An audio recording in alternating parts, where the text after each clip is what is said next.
Ben Habib, you are a businessman, you are a former MEP, and you are deputy leader of the Reform UK party in the United Kingdom. We're right in the middle of one of the most pivotal general election campaigns that anyone can imagine. It may well change the landscape far beyond what anyone has seen in recent generations.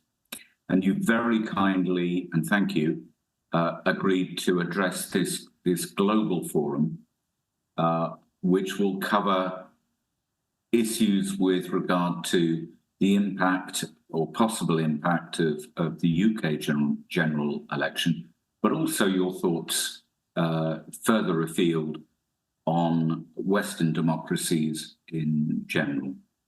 So I open the floor to you, Ben, and you've got 5 minutes to tell us how you see things at the moment.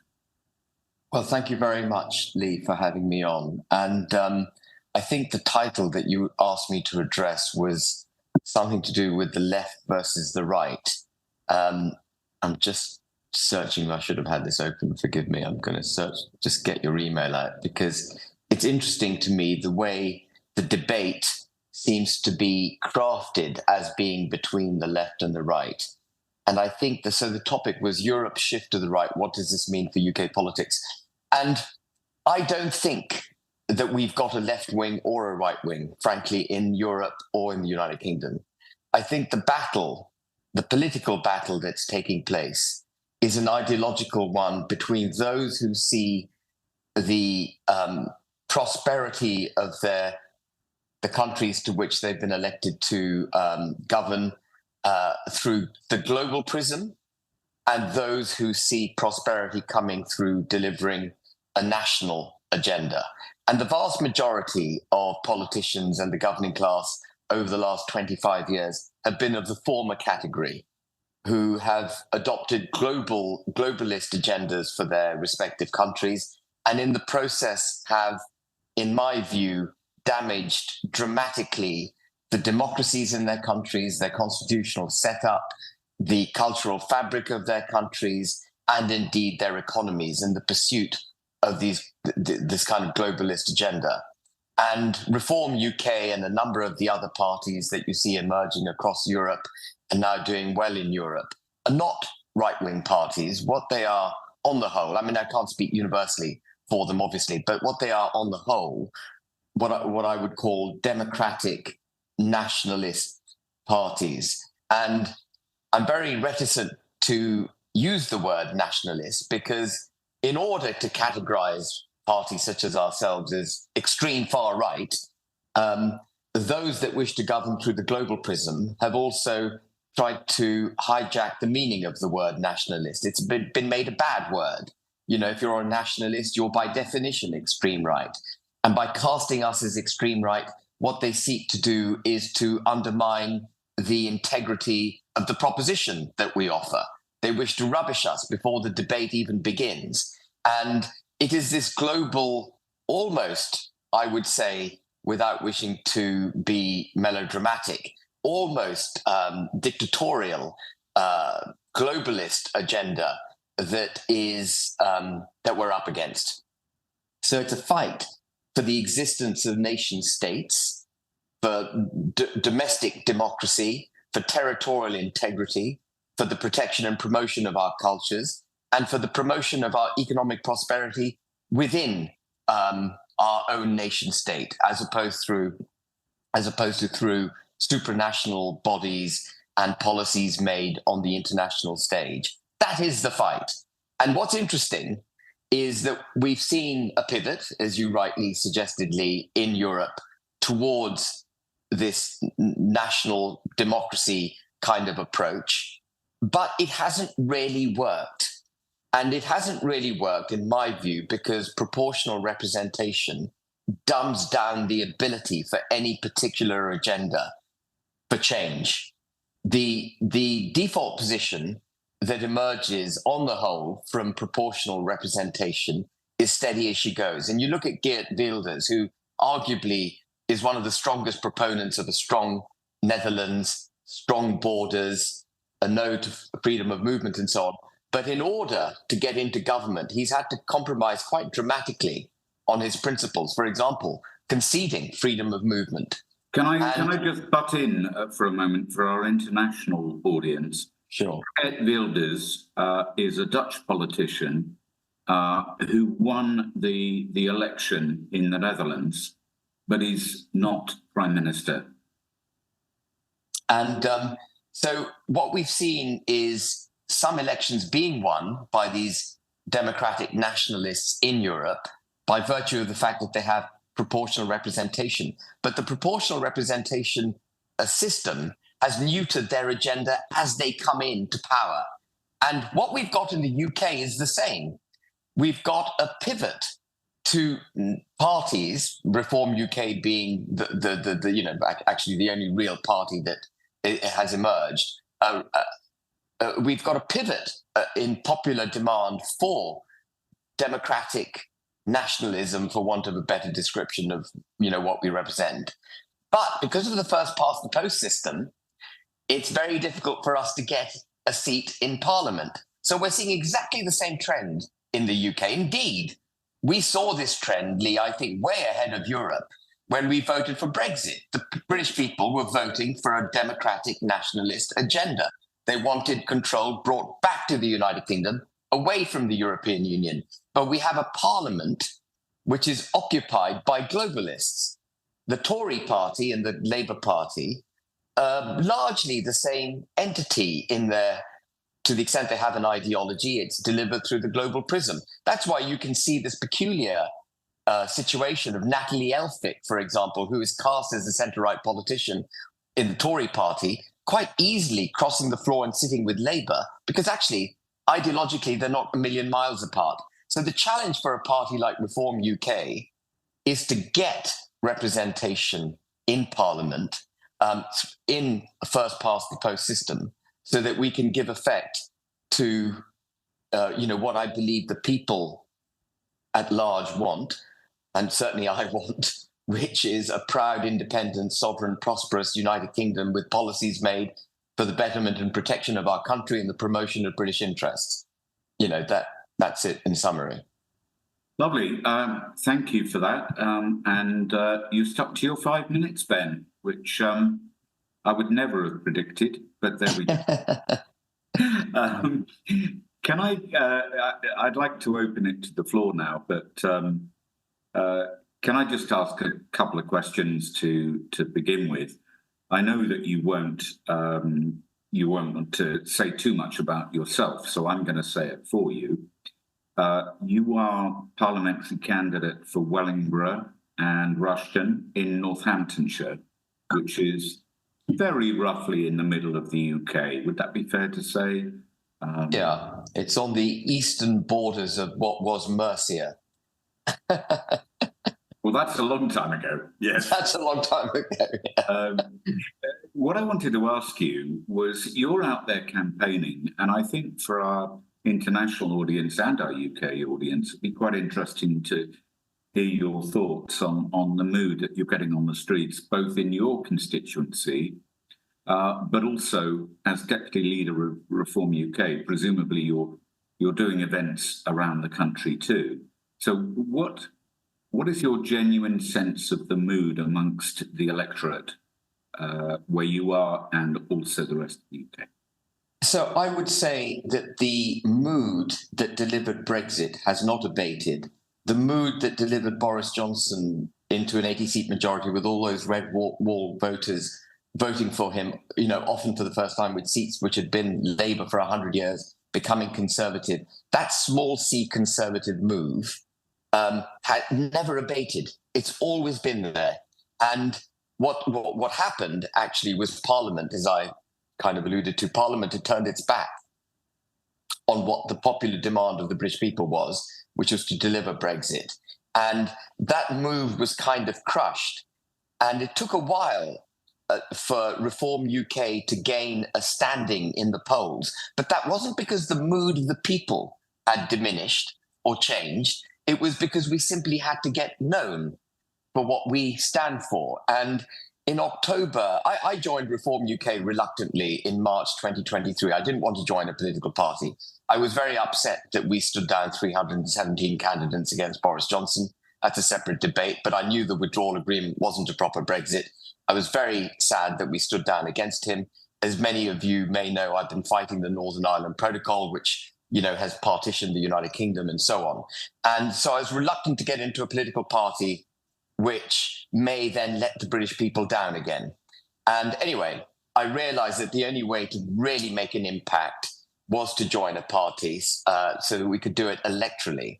And when I joined Reform UK, I was so angry with the Conservative Party that at the press conference at which I was revealed as joining, I was asked a question by one of the journalists, and, what is your intentions with the Tory party? Will you eventually do a deal with them? And my response was, our aim is to destroy, to obliterate, was the word I used, the Tory parliamentary party. And that is an aim that I'm very pleased we're on the verge of delivering, because the failure that they have delivered for this country, that globalist agenda, 14 years of massive state intervention, massive borrowing, massive taxation, no growth, massive immigration, that has to be punished. It has to be stopped. And we're on the verge of doing it. But, we were polling about 3% when I joined Reform UK.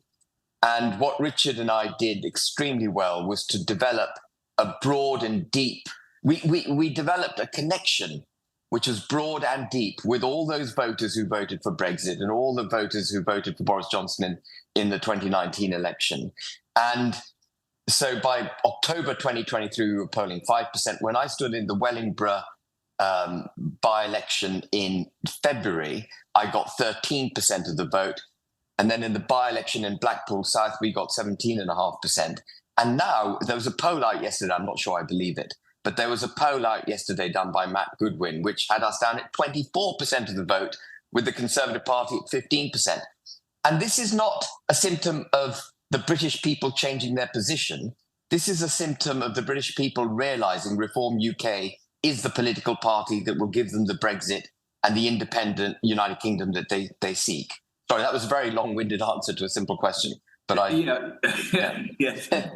We want to try and get as many questions in as possible. Yeah. And Duncan White has his hand up. So Duncan, do you want to unmute yourself and ask your question to Ben Habib? Yeah. Good morning, Ben. Morning. And colleagues. This is unrehearsed, so I'll, as it comes, as it were. I'm very much interested in your perception of the diminishment, if you like, of the left-right traditional narrative in terms of British politics. Over the last few years, it started to occur to me, and I've been studiously working away at this, that the division has flipped from the erstwhile historical left-right narrative to a vertical narrative. The global elite versus the rest of humanity, not wishing to sound too dramatic. And that cleft between the ruling elite class, epitomised by the World Economic Forum, Davos man, Tony Blair, Cameron, and Albanese in Australia, and a few other assorted misfits. That cleft between the majority of humanity and the self-appointed ruling elite is now coming into such stark focus. And if you look at the French upcoming elections with Eric Zemmour, the hideous extreme left, Le Pen, and the potential demise of Macron, that sort of cleft is starting to open up even wider. So what's your question for? Yeah. I mean, that was what I was trying to. That was what I was trying to say, actually, Duncan. Right. Exactly what you're saying. That it's not left and right. It's globalist versus democratic nationalists. That's the divide. Yeah. The question is, how do we enforce or leverage that cleft even more? I absolutely sympathise with reform setting up and starting up. I'm a member and I'll vote. But somehow, mechanically, we've got to prise that gap even further to break the mould. And I just don't know how we're going to do that. Yeah, so I don't think the Europeans have a chance of doing it. I think their constitutional setups, their national constitutional setups prohibit them from doing it because they have PR. Every time anyone who believes in a strong, independent France or Germany gets into office, they're going to be neutered by the constitution into which they emerge. And this is a point of difference between me and Richard Tice. Though I've bowed to Richard Tice and Nigel's desire for proportional representation in our manifesto. What I hope is that if we ever get into a position of power, they will reverse their approach to proportional representation. Because if we get into office, we will be able to do what we wish to do under the British system. If we get into government, we won't be neutered by proportional representation. We will be able to deliver for the British people a genuinely independent nation. And like we led the way in 2016 by signaling to the globalists that the people were fed up, we were the first country to do it. It's remarkable. The British people should be very proud of themselves. When they see a problem, they do identify it, and they may be a little slow to come to the table, but they're a darn sight faster than the rest of the world. And we've seen it. The British people have seen it. They've voted for it. Now, if Reform UK can get seats in the Commons, a few months ago, people kept saying to me, you're wasting your time. You're just a spoiler. You won't get seats. Now, virtually every poll is forecasting we're going to get 5 to 7 seats.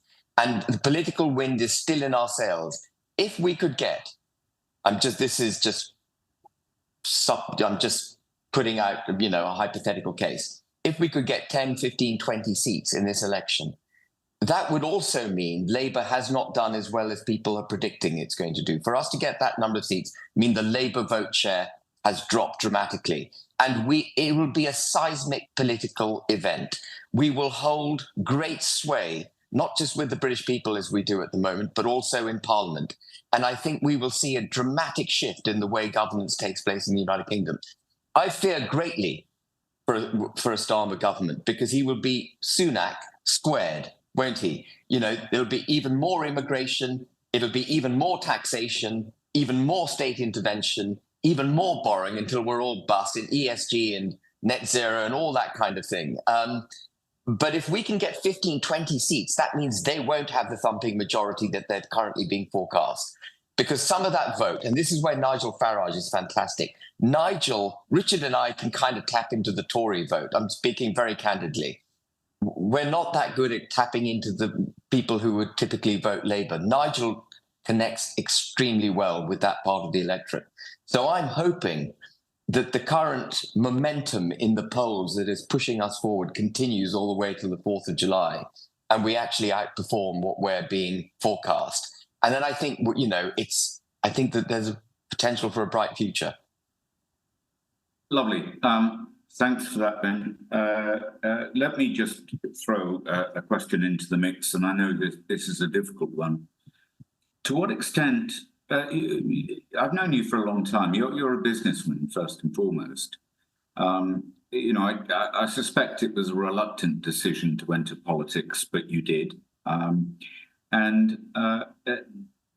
wonder, now that you look at the political landscape in the UK, do you think that there is a possibility for a seismic shift in the political landscape following the general election? Because for the benefit of our international audience, it is pretty much inevitable that Labour are going to win.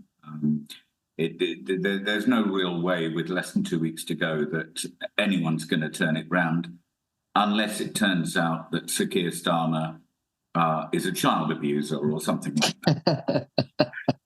Which, by the way, can I just put on the record, I am quite certain he is not. Yeah. It's just a joke, everyone. He doesn't know what a woman is, which is a bit worrying, but yeah. Well, yes, he's not sure whether women have penises or not, from what I understand. But anyway, there we go. So the question to you, Ben, is more serious, really. Looking at the way things are going now in the polls, and the polls, by the way, are all over the place.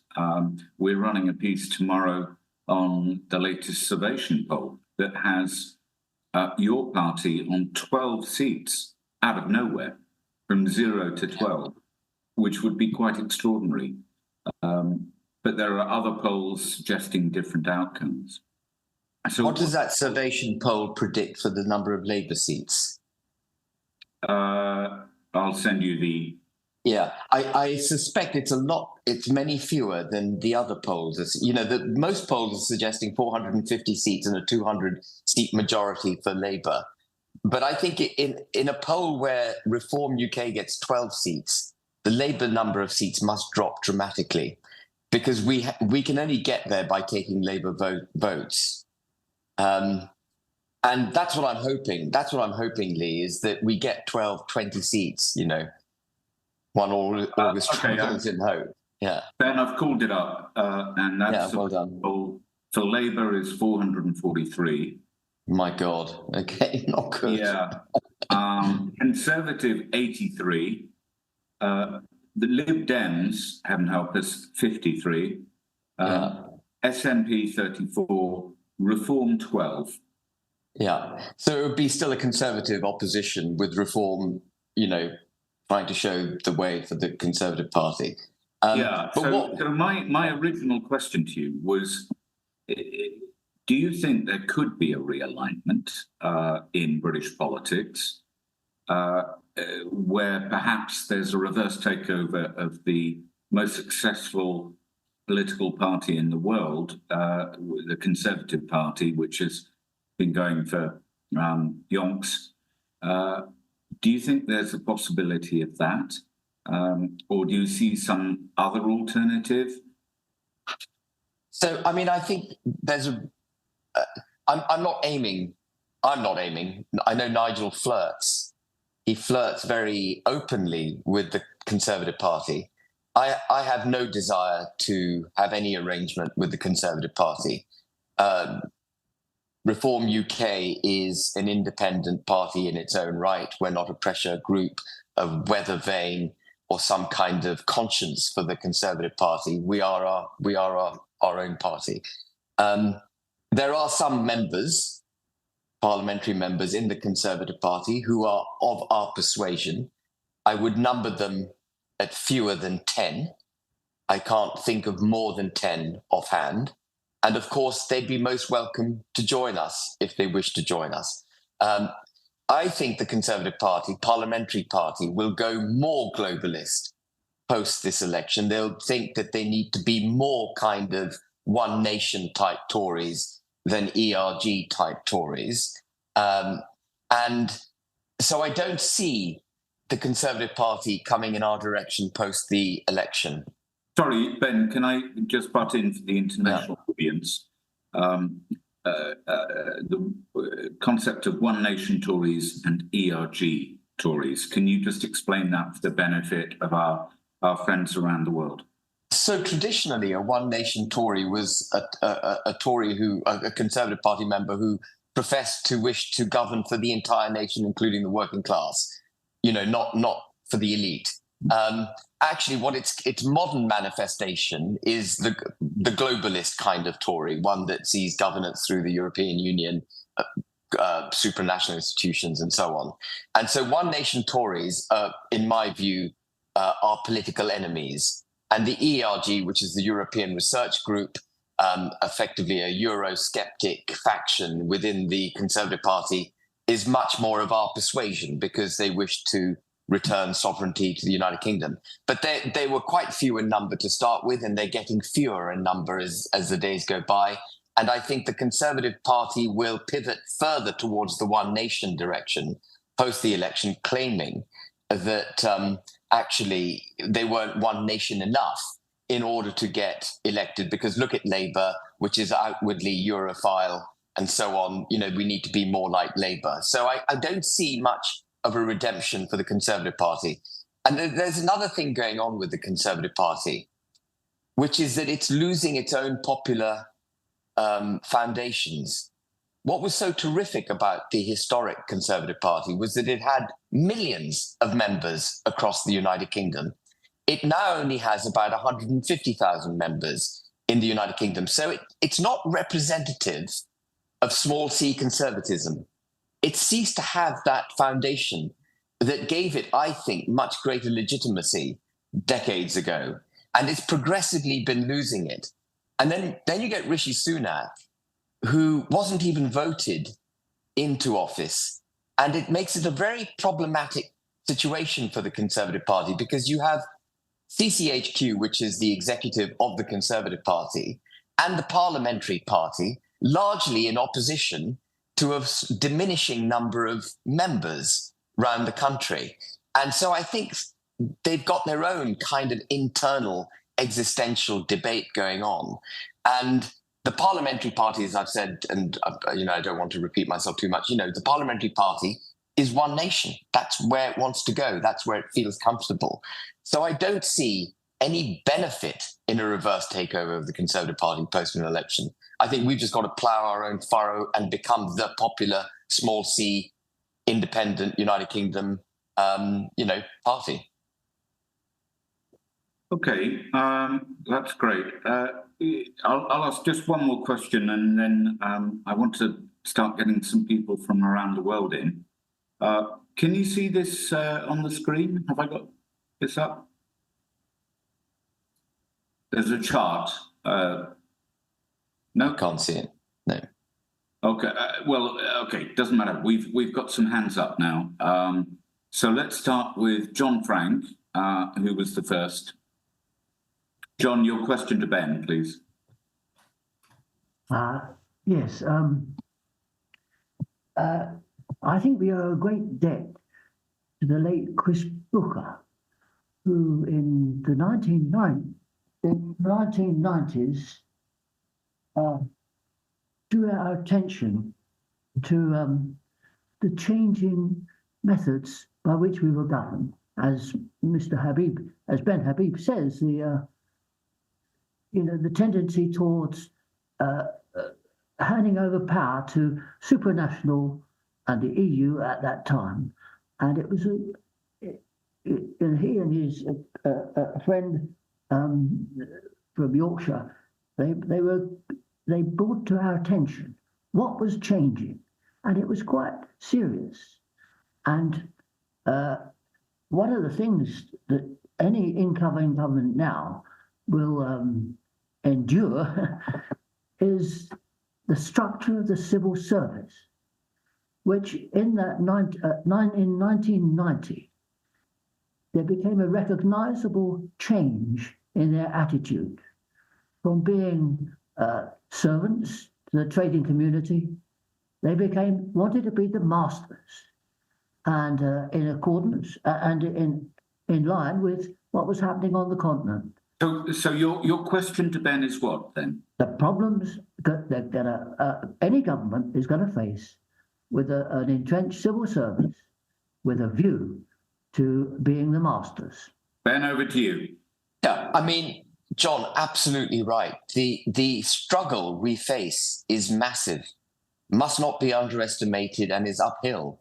But the answer I have to that, and it's not just the civil service. I mean, we've got every single institution in the United Kingdom. The long march through the institutions has now taken place. Educational establishments are against us. The police force is definitely practicing two-tier policing. The armed forces themselves are practicing diversity, equality, and inclusion. The RAF is recruiting jet fighter pilots based on the color of their skin, not their ability to fly jets. We've got the whole United Kingdom's ecosystem infested with this kind of globalist, ridiculous self-loathing, British self-loathing that we have to fight. But what I say is, it is a fight we must have. Every long march starts with a single step. And unless we have this fight, and this is why I'm in politics, as Lee said, I'm very reluctantly in politics. Let me tell you, I would love to get out of bloody politics, but I'm very reluctantly in politics because I think we are facing an existential threat, not just, by the way, to the United Kingdom, but to Western civilization. this is what is happening. You either put your head above the parapet and you have this fight now, or, you know, our children live to regret it and our grandchildren live to regret it. Yeah, thanks, Ben. We've got two more questions lined up. My friend Stuart Northolt. Stuart, you're next. If you unmute yourself. Thank you, everyone. Greetings from Tirana, Albania. My question, Ben, is this. One thing that was quite widely reported about the recent Euro elections was the percentage of young people voting for nationalist parties. And as an aside, you're absolutely right. We've got to reclaim that word as a good thing rather than a pejorative. But I'm wondering whether, if we're being wildly optimistic, is Keir Starmer's ambition to have 16 and 17-year-olds, could that turn into a case of, you know, be careful what you wish for? Very struck over the years, those of us who worked in Euroscepticism for, well, decades, through Campaign for Independent Britain and other groups, it was always very, very noticeable as a generalisation. We in Britain were, frankly, mostly white, male and stale, whereas on the contrary, Euroscepticism was always a rather radical, edgy, left-wing student and youth movement. And are we seeing any signs that Britain could cease to be an outlier in that regard? I know there's been quite a lot of interest in Reform's TikTok channels and so on. So my question is, you know, is there any chance of young people, any signs of young people possibly voting for us?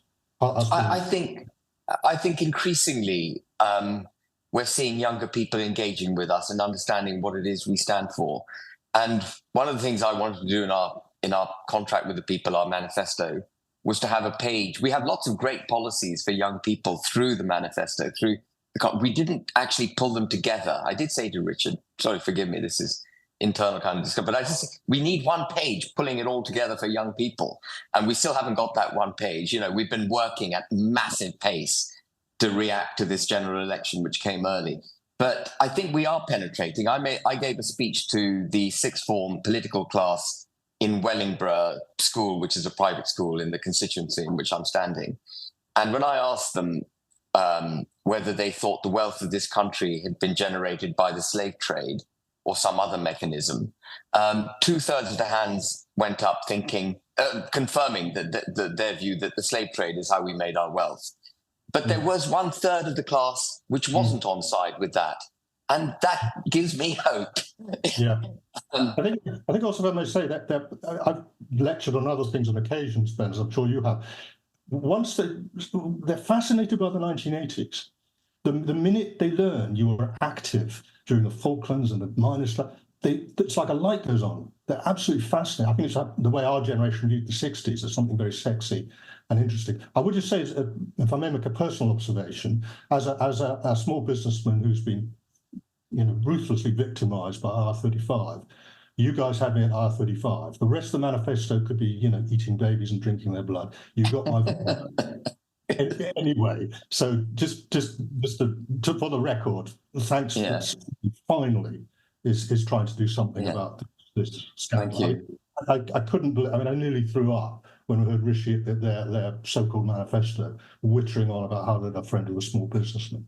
Ask the second question: are they delusional, or do they really believe that? Blank.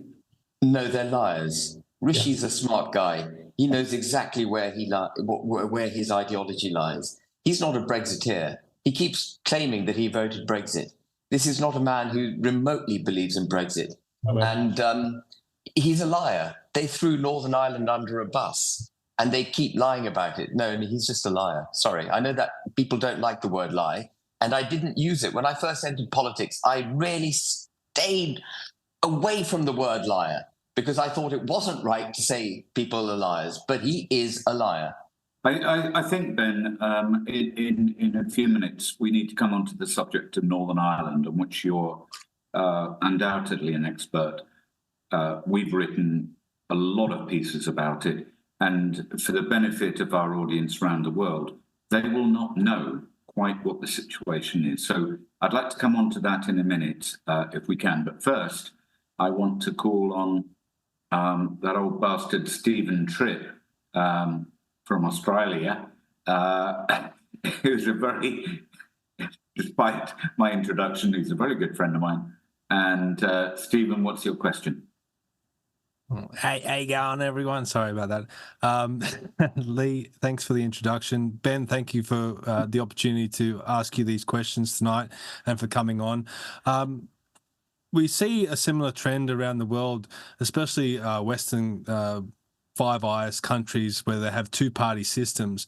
And we're seeing it in America.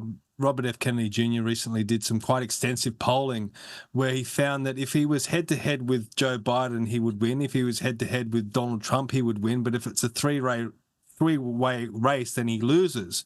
And what he concluded was that if the two major parties are involved, then people, the ordinary voter, are too afraid to look at a third-party alternative because they're worried about the other party getting into power. Do you find the same thing in the UK with the Reform Party, that people might like your policies, people might like what you stand for, but they're almost apprehensive to vote for you because they don't want the other side to win?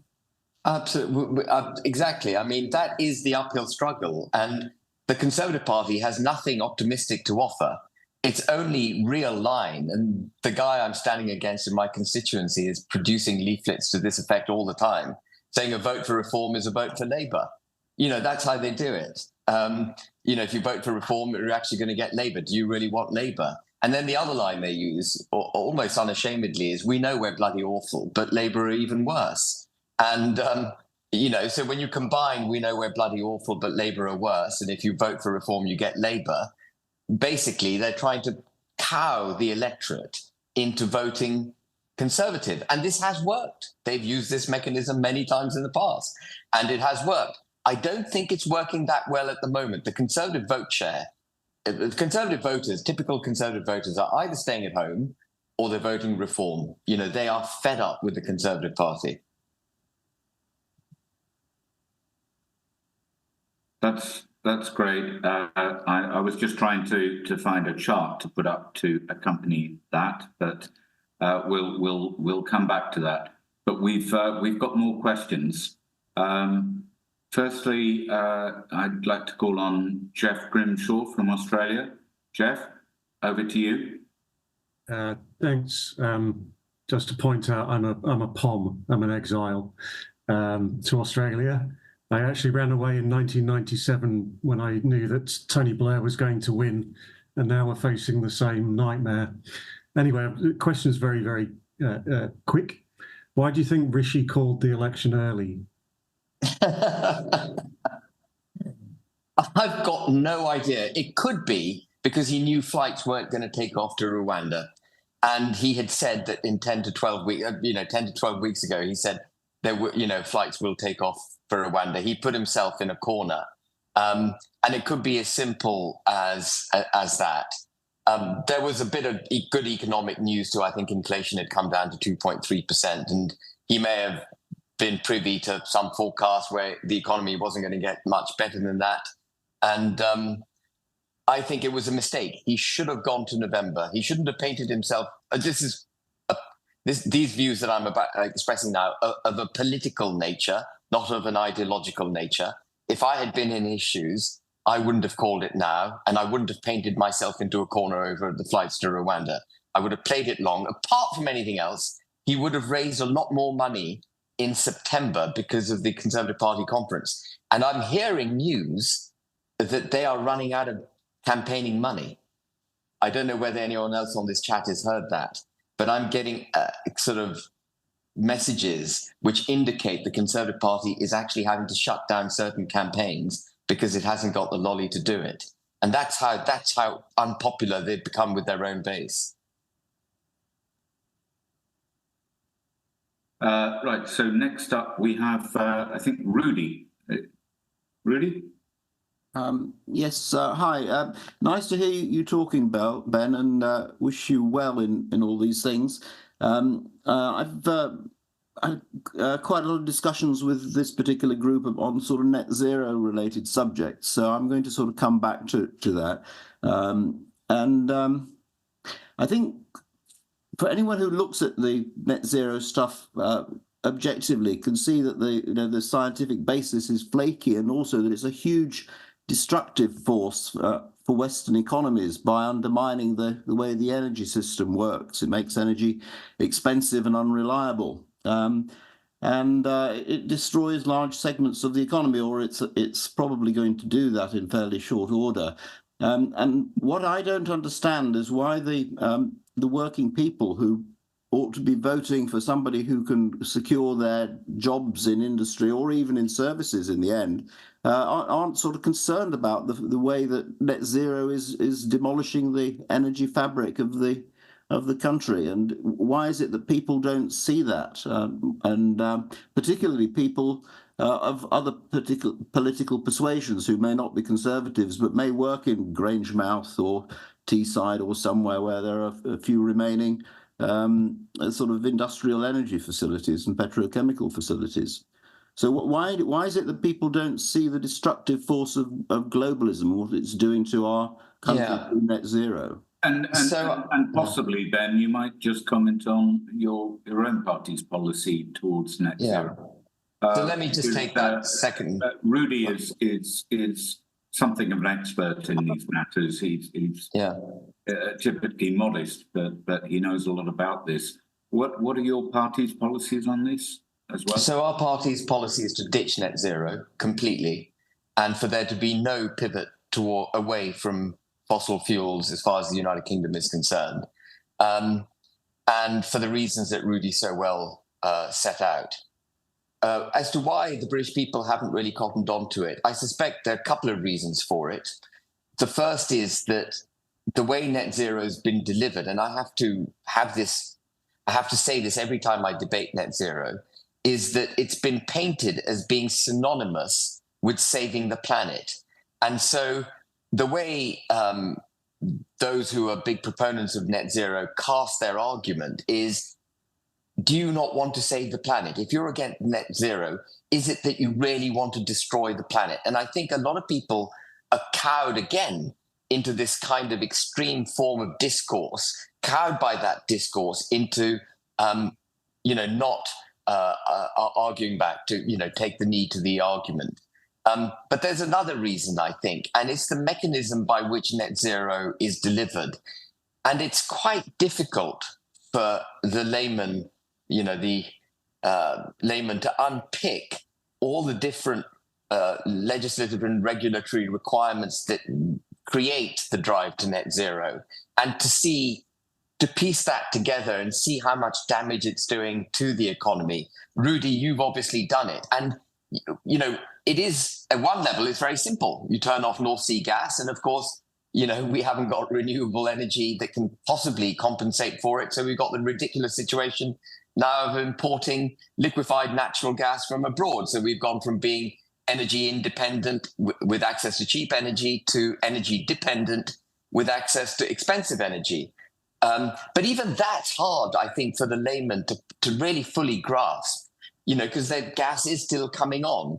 And the penny's only really going to drop when the full effect of net zero hits us, which I think will result in, as you say, Rudy, our economies being absolutely undermined, industry being undermined, our homes having blackouts and so on. Net zero is not a policy made with the British national interest in mind. It's a I don't even want to get into the debate of climate change. I don't need to go there to debug net zero. And I don't want to get into the emotion. I never get into the emotion of the climate change debate. Net zero is a one-size-fits-all supranational agreement which has been imposed on Western civilization in a draconian way and not on the rest of the world. And every country has different levels of carbon emissions. Even if you concede the argument, which I'm not, but if you concede the argument that carbon emissions somehow need to be controlled, United Kingdom is not the biggest offender. The United Kingdom is actually really pretty damn good. And what we're doing in the pursuit of this ideological aim is much, much more damaging than, for example, what the US is doing. The US has almost turned the whole thing on its head. And with this Inflation Reduction Act, it's managed to stimulate its economy dramatically, whilst at the same time actually being energy independent and extracting massive amounts of fossil fuels through fracking and other processes. And So one may debate the necessity and wisdom of the Inflation Reduction Act, but they're not doing it in the self-harming economic way that we are. I mean, what we've done in the UK is absolutely abominable, turning off North Sea gas, shutting down our storage facilities, pivoting towards renewables, recognizing suddenly we don't have access to cost-effective energy, and then having to become energy dependent. I mean, it's a shocker. And there's a lot more, obviously, the change to, heat exchangers, EVs, and so on. All of that is madness. Our electricity grid can't cope. And so our policy is ditch net zero, unashamedly, just get rid of it completely. You're getting applause from around the world, Ben. Thank you. Can I just suggest that there are issues that I'm well aware of, because sadly I have to read the international media regarding this subject in as far away as Australia, the other side of the world, where there are major protests going on against massive solar installations, from what I understand. I'm obviously not there. Does anyone want to comment from Australia or New Zealand or Asia? Well, we just had a big forum in the Northern Beaches here in Sydney, because we're surrounded by what we call teal candidates and members of parliament here that push this renewable stuff, but they don't want it in their own backyards in the city areas. Our member of parliament here in the local area, Zali Steggall, even has on her very own website that she doesn't want wind farms along Warringa's beachfront, but she wants them elsewhere in rural areas, in rural communities. So these rural areas and rural communities, they're underrepresented because their electorates are so vast and so large, and they only have one member of parliament representing them, and a lot of times those members of parliament don't represent them. So these people feel voiceless, they feel underrepresented, and they're facing a tremendous amount of environmental destruction being caused by these solar projects and wind projects, and not to mention the high voltage transmission lines that have to crisscross the country to get out to these projects. And it happens in other countries as well. I've seen it in Germany when I went to Germany, where my wife is from, and we were traveling from Frankfurt down to Gottenham, and the solar projects were everywhere. And what was worse was the high voltage transmission lines crisscrossing the country. So there's a tremendous amount of environmental destruction happening as a result of these projects, but you don't hear about them in the city. They're not talked about by our MPs here. They're not talked about by the media, and it is a massive, massive issue. And these groups, they've formed and they're protesting as best as they can. They don't have big funding like the renewable side of things do. They're grassroots campaigns, and they're doing the best that they can. Yeah, well, it's good to hear that they're fighting it, and I hope the British people will wake up to it. Yeah, Jim and your team down there in Australia, what do you have anything to say about this? Yeah, hi. I don't know whether you can hear me, Leith. Ben, we can hear you fine, Jim.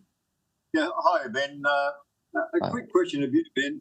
Are you fielding candidates in all seats in the coming election on the 4th of July, or are you fielding candidates in selected seats? Question one. And question two, how well funded are you? So when I joined Reform UK, I got a pledge from Richard Tice that we would stand in every single seat without exception, because I didn't want any cosy deals being done with the Conservative Party. And true to his word, we weren't able to find candidates in every single seat, but out of the 630 seats in Great Britain, we're fielding candidates in 611 seats. We have an alliance with another small party called the Social Democrat Party, and they've got 6 seats that they're standing in. So if we count those as ours, then that's 617. And then in Northern Ireland, we have an alliance with the traditional Unionist Voice, which are the closest thing that we can find to a proper party, in a sane party in Northern Ireland. And they're fielding 14 candidates. So 14 plus 631. out of 650 in the United Kingdom. Wow, that's a tall order. Well done. Yeah, well, thank you. And, you know, Richard Tice deserves a lot of credit for that because he made that pledge, he's kept the pledge, and it is one hell of an effort. In terms of funding, you know, you never have enough money. We're always talking about money. The Conservative Party has 20, 30 million or whatever it is they're fighting the campaign on. A few weeks ago, I think we had 300,000 when I was, just before Nigel joined, we had about 300 grand. And I was talking to Richard about how the hell we made 300 grand go through a general election. But with Nigel joining, I think millions have suddenly poured in, actually. So I think we've got enough to fight the general election. Can I also share a comment that you made earlier, Ben, that you didn't want to be in a you didn't want to be in a political party, but find yourself there. I share a common view. Nor I did wish to be in a political party, but the argument goes: if you're not inside the tent, you've got no hope of bringing change about. So I'm inside the tent. That's the point. That's why I got a letter, because I didn't want anyone, you know, bending at the wrong time. Let me step in as chairman. There are a couple of issues I think would be very interesting to hear your comments on, Ben. And one of them is immigration, which is a huge issue in the UK that I think will resonate for our global audience. And the other one, which I think is important because they're not getting the full information, is how the United Kingdom has been split by the EU Commission following Brexit. And so those would be my two main questions. And if you'd like to talk about the first one, and then we'll come on to the second. So if you don't believe in the nation state that is the United Kingdom, as we've already discussed, our main two political parties don't, immigration is neither here nor there. You don't really care whether the borders are completely open or not because you don't believe in the nation state. Indeed, immigration is rather helpful for your global agenda because it dumbs down the pesky nuisance of people who want to be proud and independent and sovereign and prosperous as a nation state. So immigration helps to undermine the nation state. And if you're part of that globalist agenda, it's a rather helpful mechanism by which to undermine, those of us who want to promote the nation state. And so what we've seen in the United Kingdom is massive explosion in immigration. And the argument made, which I think is an absolutely awful and wrong argument, is that our public services won't operate, our economy won't operate unless we have the kind of rampant immigration that we've got. And that's a flawed argument because we've got 6 million people in the United Kingdom who are basically not working, or at least 4.5 million, 1.5 million are working, but they're on subsistence level of wages. And immigration has damaged our economy tremendously. We've practiced it with cheap imported labor, which has basically flooded the market with the supply of cheap labor, which has meant wages haven't risen. Companies haven't automated in order to become more productive. And we have got a real productivity issue in the United Kingdom. And I think that is part of this whole massive immigration that we've had. And also, and this is the bit that frightens me more, you can fix the economy over a period of time, but what you can't fix is the destruction of the culture of your country. And what we've done, and I think it's the same globally, is that we've imported lots of different cultures to the United Kingdom. We've had no agenda for integration. Indeed, the policies we've adopted are designed not to integrate immigrants. The diversity, equality, and inclusion regime, which I think is practiced right across Western civilization and in Australia, is the promotion and celebration of ethnic minorities, minority religious beliefs, minority sexual preferences. It's the celebration and promotion of those to the detriment of the settled culture of the country. And so, for example, the most prejudiced against individual in the United Kingdom is a Christian, white, heterosexual, middle-aged man. He has the world against him. And we're practicing a form of reverse racism in the UK, where the minorities are they call it progressive. They use the word progressive in order to justify their prejudice. But progressive discrimination is being practiced to the detriment of the country. And obviously that's also very economically damaging, because companies are not recruiting people based on them being the best at the jobs they do. They're recruiting them based on the color of their skin. And I mentioned the RAF, for example, recruiting jet fighter pilots who, on the basis of whether or not they're from an ethnic minority. So that massive immigration is completely wrong. And we have a policy at Reform UK to bring down immigration to net zero, which would be a dramatic reduction in immigration from where it is at the moment. At the moment, we're importing about 1.2 to 1.4 million people each year. About 500,000-600,000 are emigrating each year. So we've got net immigration of about 700,000 a year. And so to bring that down would be dramatic. And we're also going to impose an additional tax on employers who employ foreign workers, 6.2% additional tax on the 2.9 million foreign workers that are working in the UK. So that actually there are 3.2 million foreign workers, but 300,000 of them are working in the NHS. And we're excluding those for the time being because of the problems the NHS has. But the 2.9 million who are not in the NHS, their employers will have to pay a surcharge to employ them. And the idea is to incentivize employers against the continued employment of foreigners and to move back to employing domestic workers. So that's our approach to legal migration. And then on illegal migration, again, the nation state ceases to really, those who govern us don't really care about the nation state.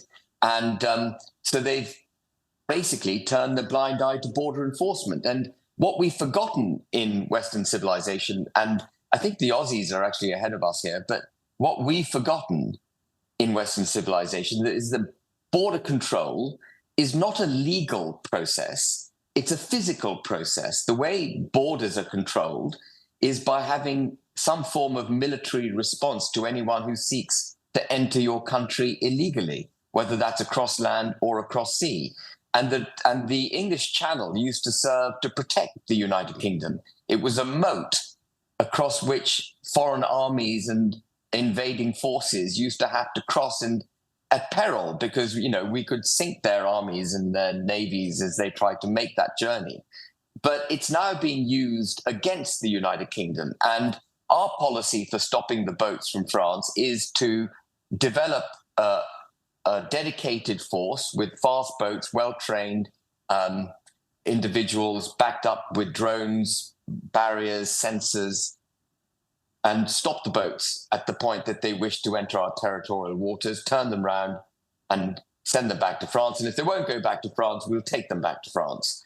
And this is something, by the way, I think Australia did very well in 2013 with Operation Sovereign Borders, and the Belgians are doing it at the moment. They're policing their own shores, but the same principle applies. They have a very fast-moving force which intercepts the dinghies and requires them to go back to land. And they've successfully reduced the launch of dinghies by 92%, coming off Belgian shores. So we would take that approach for the UK. And just one last point on that, on immigration. One of the biggest problems is the Schengen zone in Europe, which I'm sure you all know is, basically borderless Europe. And, so if you're an illegal migrant landing in Italy or the Balkan countries or Greece, which is how they come in, you're basically free to roam across Europe as you like.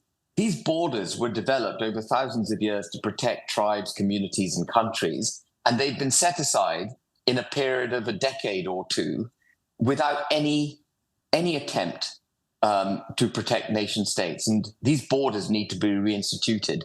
And so, if France reinstituted its border, Italy, Germany, and so on, if everyone reinstituted their borders, the illegal migration would be halted dramatically because they would have so many hurdles to get through to where they wish to go.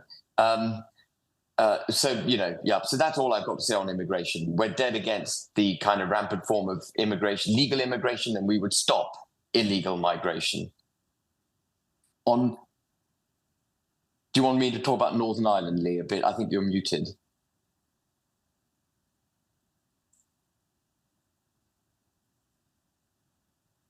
Yeah, sorry, Ben. I thought you'd finished on that. Before we go on to Northern Ireland, we've got Anthony Carr from Australia who'd like to ask a question. Anthony, unmute yourself first, please. Okay. A quick question. First of all, a comment. I've put up some comments on the comments section of the Zoom thing, which I hope someone copies and have a look at. The main question, though, is that are the people all coming to Britain illegal immigrants? Because were they illegal immigrants, that would be mean that we could be charged and go to court. But when they're rescued by the boats and taken to Britain, they no longer are illegal immigrants. They're people who've been rescued from drowning. And this is appears to be how can I put it, a device for legitimising these people and avoiding having to charge them with any crime. And so you are right, Anthony. Even though the mechanism that they've used to enter the United Kingdom is illegal, once they land in the United Kingdom, they are asylum seekers and they go through the asylum process. Now, this is a sneaky, deliberate, wicked thing to avoid having to charge these people with being illegal immigrants. So it's interesting. Suella Braverman, for whom I have a lot of time because she says all the right things, produced an illegal migration bill with which you might be familiar. And the first draft of the illegal migration bill required the Secretary of State to detain and deport anyone who entered the country illegally. And that was a very sensible draft. Yeah. By the time it became the Illegal Migration Act, it didn't require the Secretary of State to detain and deport. It said the Secretary of State may detain and deport. It became an optional obligation. And of course, if it's an optional obligation, it's no longer an obligation. Yeah. And so the Illegal Migration Act was neutered by Parliament as it went through its various iterations. And one of the things that Reform UK would do is leave the European Convention of Human Rights. And we would require anyone who is enters the country legally to be detained in a facility, not to be put up in a 4-star hotel, free to come and go as they please, but detained and then deported. Well, I regard the British establishment with total contempt, both political establishment and the bureaucratic establishment. They've been sneaky and deceitful and lie. Yeah. As Matt Goodwin pointed out in a video that I've put on the chat side that people can look up. They're the greatest lot of liars and betrayers I've ever seen. Disgraceful. Yeah. My ancestry is British. I'm not British, I'm Australian. But it infuriates me, the sheer lying and deceit. Contemptible people running your country. Contemptible. Yeah. And Starmer won't be any better, it'll be worse. Yeah, it'll be worse. Right. Thank you for that, Anthony. Sorry, that's enough. I've emoted now. I'll turn myself off. No, it's all right. These sessions wouldn't be these sessions without you having a quick rant. Ben, I'd like to turn to the subject of Northern Ireland. Okay. Can I just say, Lee, I've got to go in 5 minutes. Is that That's all right? fine. If you can Yeah. just do a few minutes on Northern Ireland, I think it's very Yeah. important to the international audience. My question to you is this. How has the sovereign nature of the United Kingdom been affected by Brexit as a result of the British government agreeing terms with the EU? So the biggest affront and assault on British sovereignty that's taken place since 2016 is the Northern Ireland Protocol. And the reason it's happened, there's many reasons, as with all things, many reasons, but the principal reason it happened was a chap called Leo Varadkar, who was the Prime Minister of the Republic of Ireland, in 2018 going to an EU summit with a photograph of a 1972 bombed out customs post on the border between Northern Ireland and the Republic of Ireland, saying that if the United Kingdom leaves the EU and there is a border reinstituted on the island of Ireland, a customs border, violence will return to the island of Ireland. And it was basically a threat that the IRA would resume its terrorist activities if we placed a border on the island of Ireland.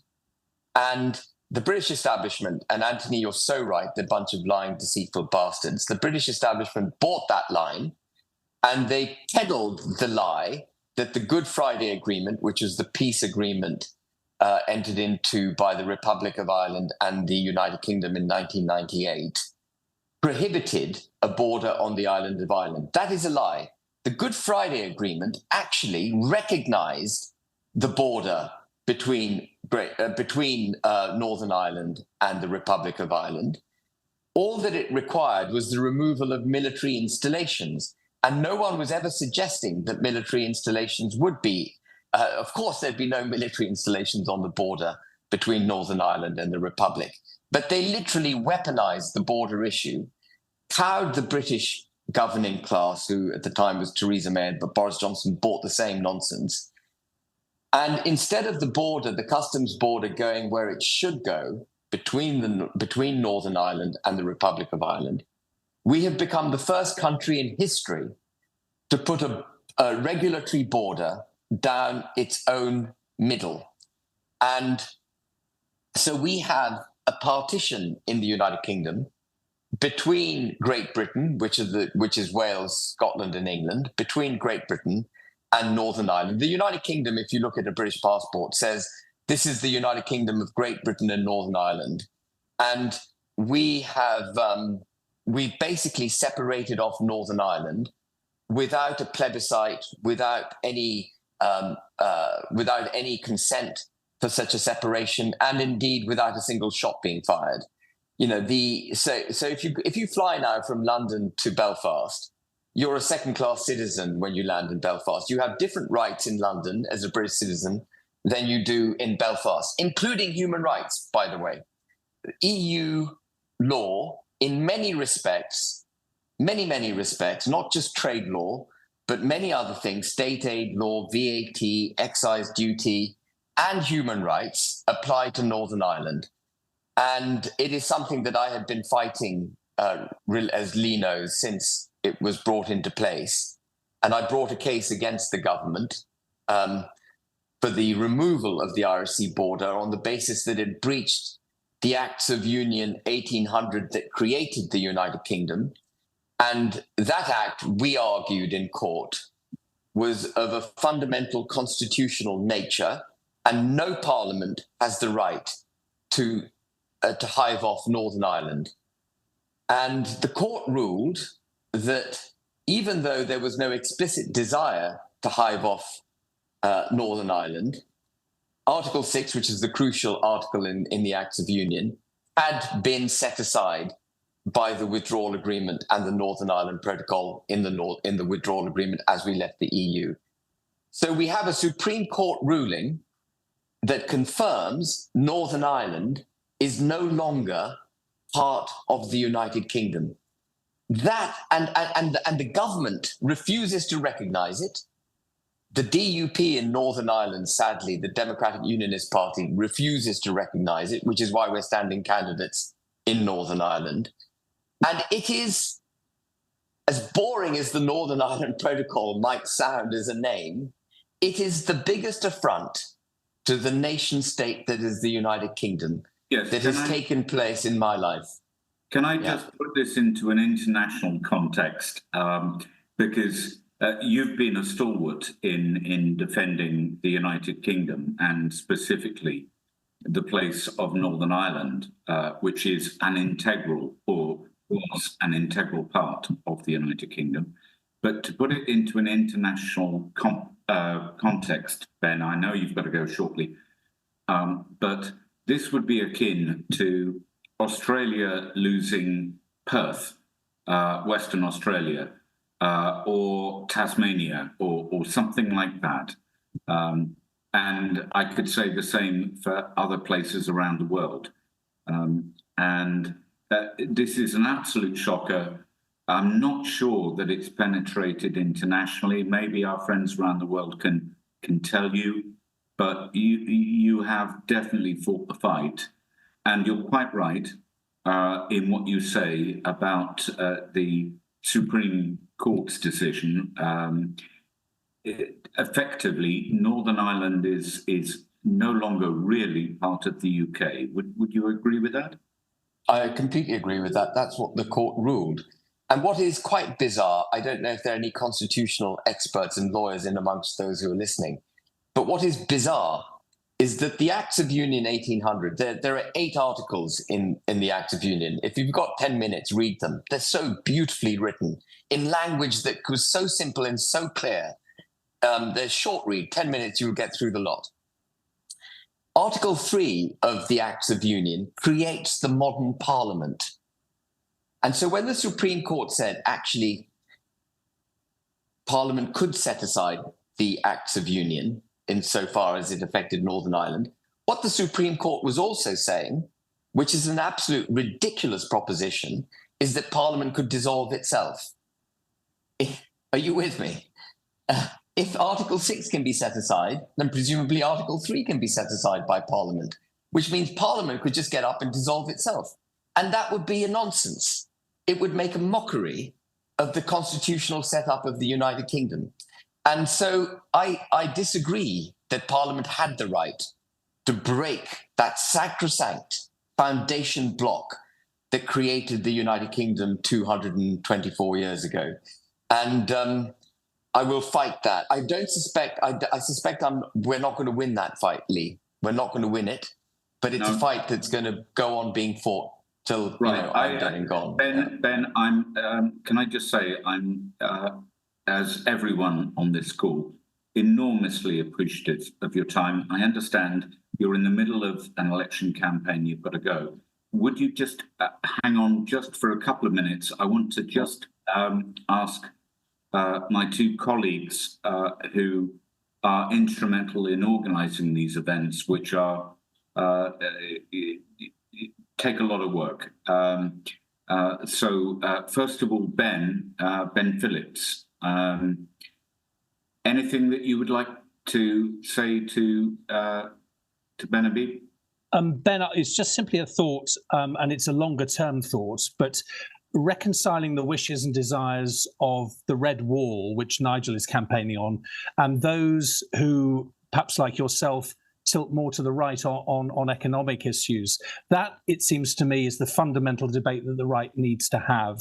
And how you reconcile those two things, I think, will determine how successful the right are in coming together after the election. Would you agree with that? So, Ben, my response to that is that actually I think we stand for the working class much more than either the Labour or Conservative Party. Okay. Our principal tax policy is the raising of the threshold. You know, the working class want to work. The working class want to have the ability to cross social strata. They want aspiration over dependency. They don't want to be patronized. And our principal taxation policy is to increase the threshold at which basic rate of tax is paid from £12,500 per annum, where it's been frozen for the last 3-4 years, to £20,000 per annum. That would take 6 million people out of the tax net.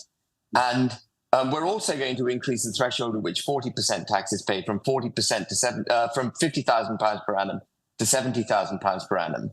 And And the reason for that is because you're not really a higher rate earner at £50,000 per annum. It's a basic, you can hardly survive in the UK on our median wage, which is 33,050. So that has to go up.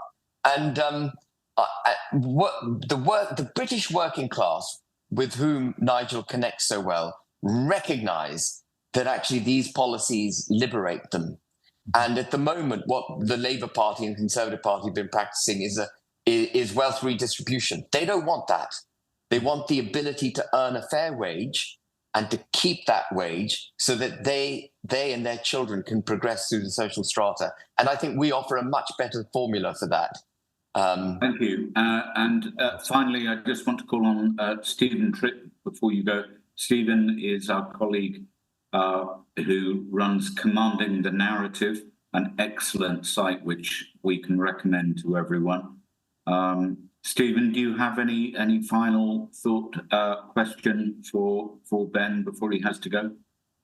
Yeah, well, first, thank you, Ben, for your time tonight. It's been amazing listening to you, and I wish Australia had more politicians like you. I think we'd be in a much better position. But one of the big focuses for me here in Australia is education, and specifically what's happening in our universities and what our youth are being exposed to. I see on the Reform UK policy brochure, you guys have written too many children and young people are being badly let down by education.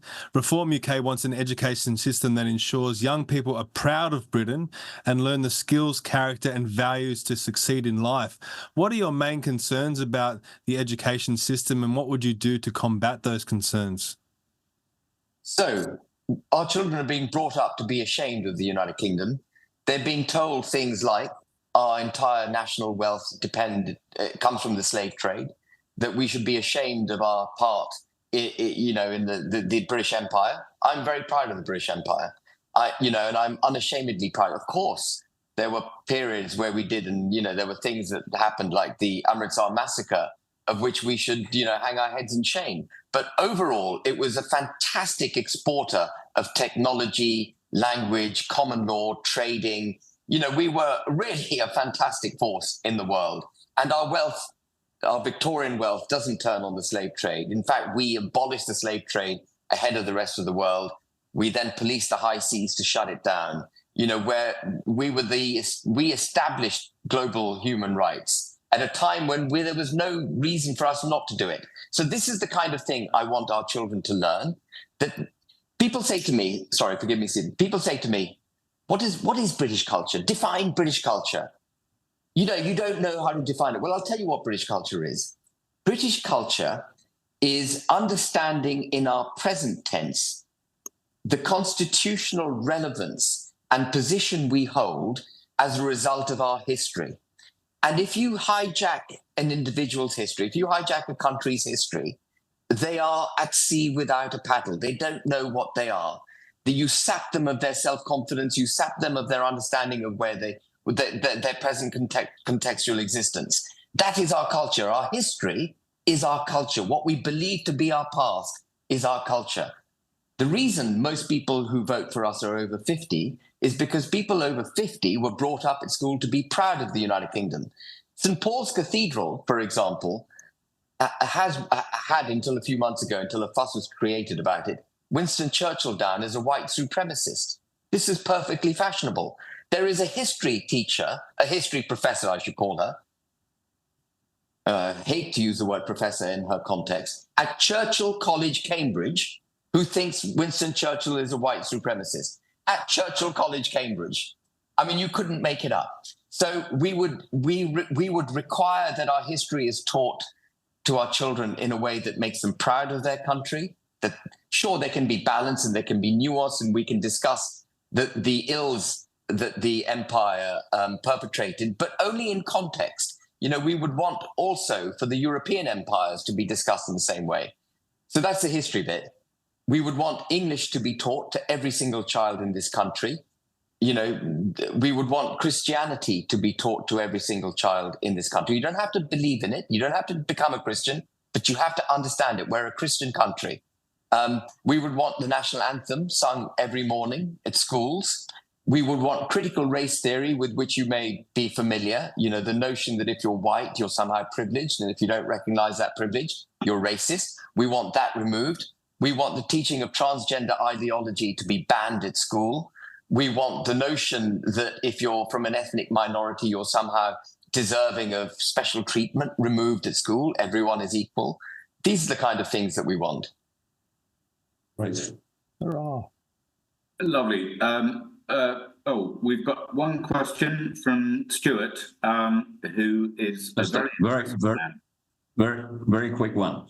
In the last 5 weeks, I've been in New York, I've been in Northern Ireland, I've been in Southern Ireland, I've been in Northern Scotland, the Orkneys, Glasgow, London, and then back in Singapore, and then back to where I am at the moment on the Gold Coast in Queensland. Stuart, explain to Ben, because I know you, but explain to Ben, you're just very, very fast in 5 seconds if you can. I'm a businessman involved in ship design.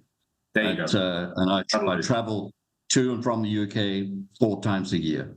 One of the things that New York, UK, Australia are equally stupid in terms of their immigration policy, equally stupid with allowing the Palestinian protesters. And yet I come through Singapore. Now, Singapore, there's not one protester with a Palestinian flag because they have hate speech.